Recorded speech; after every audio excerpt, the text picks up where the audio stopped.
জনগণ বাপ হলো শেখ মুজিব, সে অবশ্যই এদেশে বেশিরভাগ কায়েম করেছে। তাকে আমরা জাতির পিতা বলতাম।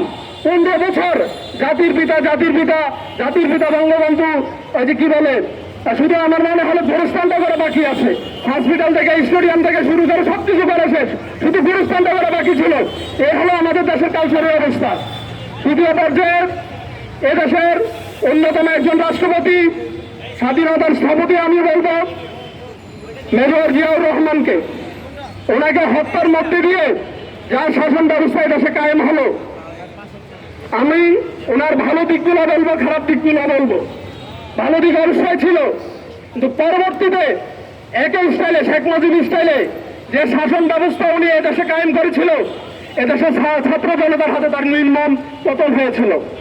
কিন্তু দুঃখের বিষয় হলো আমাদের শাসকরা এর থেকে ন্যূনতম শিক্ষা নেয় না। এখনো আবার আমরা দেখি সেই একই কালচার। গণতান্ত্রিক শিষ্টাচার কি, গণতান্ত্রিক কালচার কি? মানুষ আন্দোলন করবে, মানুষ সংগ্রাম করবে, মানুষ হরতাল করবে, কিন্তু তাই বলে মানুষের গায়ে হাত তোলার আপনার অধিকার কে দিছে? গভর্নমেন্টের যে পুলিশ বাহিনী আছে, আপনাদের 15 বছরের যে বৈশিষ্ট্য ছিল সেটা থেকে বাইর হয়ে আসতে হবে। আমরা বারবার জুলাই যোদ্ধারা চিৎকার চেঁচামেচি করছি, আপনারা পুলিশকে কি সংস্কার করেন না, সেটা না। আপনারা কি নিয়ে আছেন? একজন রাজিয়ানা চৌধুরী, উনি আছে পলিথিন নিয়ে। এদেশের একমাত্র সমস্যা হলো পলিথিন, আর কোনো সমস্যা নাই। আরেকজন কি নিয়ে আছে?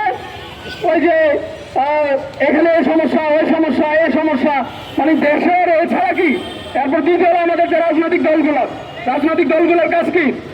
সে দেশের জনগণের অধিকার নিয়ে কথা বলবে, জনগণের অন্য দ্রব্যের দাম উচ্চগতি এটা নিয়ে কথা বলবে, দেশের যাবতীয় সমস্যা নিয়ে কথা বলবে।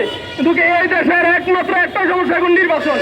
এই নির্বাচন ছাড়া মানে এই দেশের আর কোনো সমস্যাই নেই, শুধু নির্বাচন। সেই 5 আগস্ট থেকে শুরু হয়েছে নির্বাচন, এখনই নির্বাচন। আপনার যদি ক্ষমতায় যাওয়ার এতই চিন্তা থাকে তো ভাই 15 বছর আগে চলে যেতেন। ছাত্র জনতা শুধুমাত্র একটা নির্বাচনের জন্য কি আন্দোলন করে নাই? নির্বাচন ইস্যু তো ঠিক হলেই, ঠিক আছে, ফেব্রুয়ারিতে গঠন ঘোষণার জন্য নির্বাচন করবে। তার দেশে এত অশান্তি কি জন্য? পরিকল্পিতভাবে প্রথমে চট্টগ্রাম বিশ্ববিদ্যালয়ের ঘটনাটা, দ্বিতীয় রাজশাহী বিশ্ববিদ্যালয়ের ঘটনাটা, তৃতীয় হলো বাংলাদেশ কৃষি বিশ্ববিদ্যালয়ের ঘটনাটা, চতুর্থ ঢাকা বিশ্ববিদ্যালয় বাকি ছিল। গতকালকে এটাও পরিকল্পিতভাবে ডাকসুটা বন্ধ করে চক্রান্ত করা হয়। কিন্তু আমাদের সচেতন জুলাই যোদ্ধারা তাদের এইভাবে পাতা পা দেয়নি।